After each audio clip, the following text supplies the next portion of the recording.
The selection we made for this exhibition dates from 1914, the earliest piece by Artisti Barovier, the Goblet, over there, which is just a magnificent piece, and reminiscent of the older style of Murano. Then the work evolved and started to simplify. We have two pieces called the Primavera by Ercole Barovier.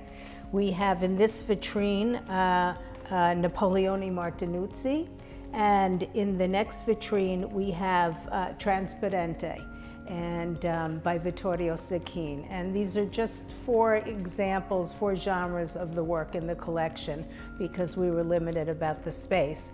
But there are wonderful pieces, and we adore starting with them chronologically and just giving a sampling at least from 1914 to 1933.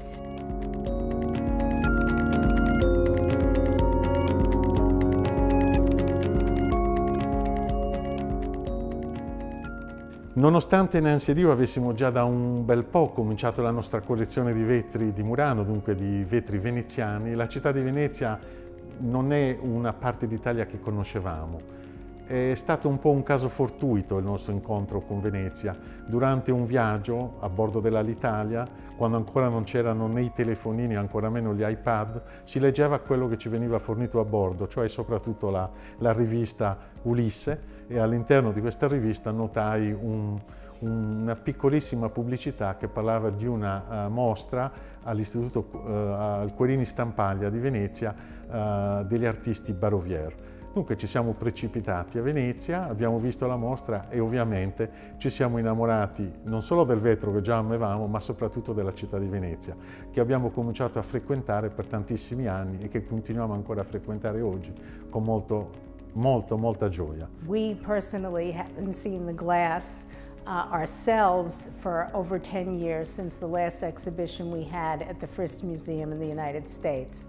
The first exhibition that we had was at the Craft Museum, now called the Museum of Arts and Design, and that was in the fall of 2000. It was their Millennium exhibition, and we were very happy to show our full collection there. Here we have some highlights from the collection that we wanted to show and that would fit in the space. So it's really a thrill for us to see it again. It reminds us, of course, at the beginning of this adventure, which started just by happenstance, coming across a piece of glass all on its own at an auction house when we were picking up a catalog for something else. And I saw an hourglass by Venini, half green, emerald green, half cobalt blue, and it really caught my eye, which was interesting because I had no decorative arts in my apartment at the time, just art only. But this piece just spoke to me, so I asked Giorgio, what do you think this is? And he said, I don't know, it must be French, but that was always his answer to anything that was in doubt. So we called someone over from the auction house and they said, it's Venini. And Venini, oh, that rang a bell to me. I said, I think this is good. I think this is a good thing. I've heard of Venini. So we left a very low bid at the time. It was years and years ago. And we got the piece. I picked it up, brought it home, put it near some pop art we had because the colors were so vibrant of the 60s, but it was a piece from 1955 by Paolo Venini. And it just spoke to me and something clicked, and Giorgio went off on a business trip, and a few days later he came home and saw our windowsills starting to grow with the number of these pieces that I had began my search in all these little antique stores around town. Massimo Vignelli non solo ha disegnato le vetrine, le installazioni della nostra mostra, le grafiche, il logo, ma ha anche disegnato il libro. Il primo libro che ha disegnato è questo, d'altronde la prima mostra che è stata fatta al Craft Museum si chiamava Venetian Glass e questo è il primo libro che fu stampato in quell'occasione, disegnato ovviamente da Massimo.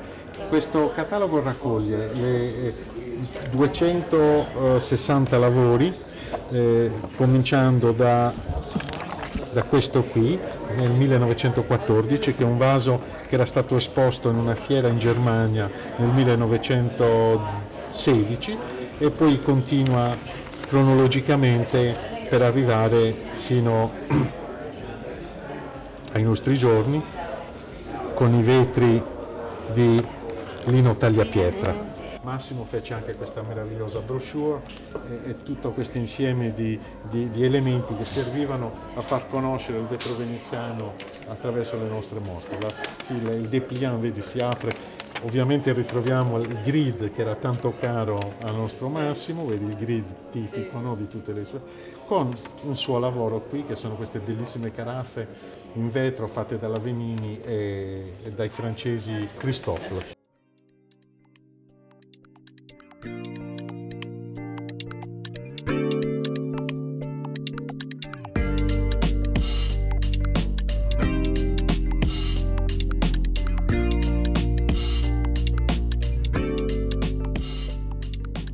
Esporre 8 vetri è come esporne 80, è esattamente lo stesso lavoro, la stessa dedicazione e ci è voluto soprattutto, i tempi erano ristretti e abbiamo dovuto organizzarlo in un modo, devo dire,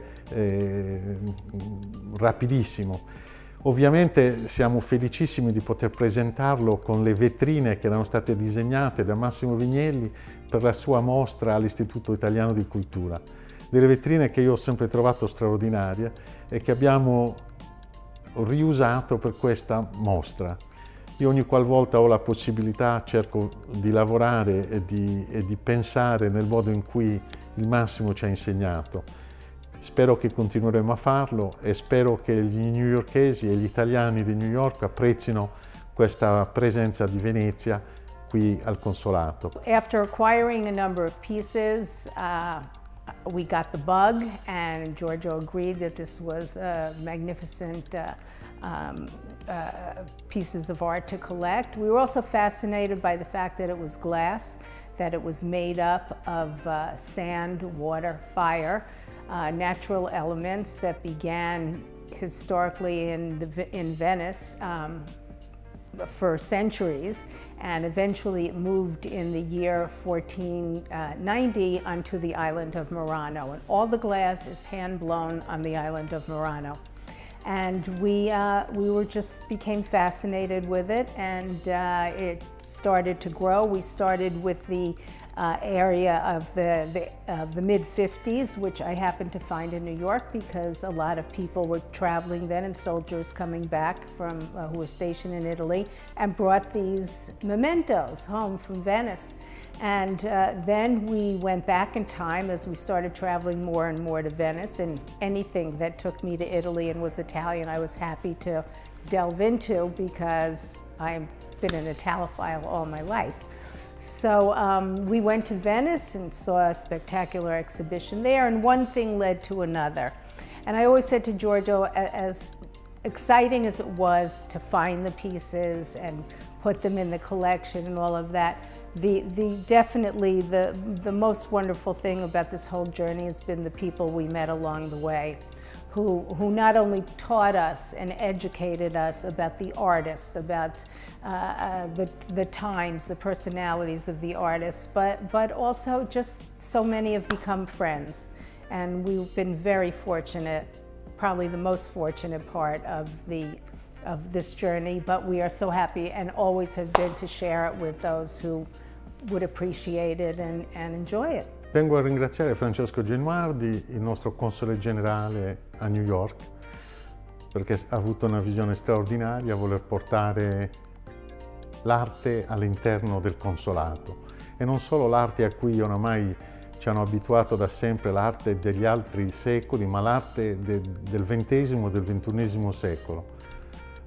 Genuardi ha capito perfettamente quanto sia importante far conoscere oggi a New York l'arte contemporanea italiana. Avevo già avuto modo di vedere un evento che aveva organizzato qui nella sede del consolato, invitando i giovani artisti italiani presenti a New York, e la cosa mi aveva veramente fatto molto piacere e stupefatto che un console si interessasse così da vicino a far conoscere l'Italia attraverso la sua cultura odierna. Una cosa veramente apprezzabile e a cui non sono potuto mancare quando mi è stato chiesto di partecipare con un segmento della nostra collezione dei vetri di Murano all'evento che servirà a far conoscere i 1000 anni della Serenissima Repubblica Veneziana agli americani.